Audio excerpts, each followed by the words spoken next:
Hello guys, welcome back to my YouTube channel Enable Website Design.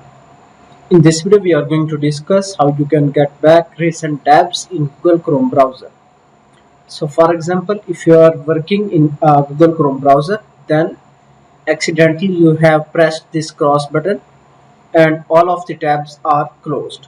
So how you can get these important work tabs?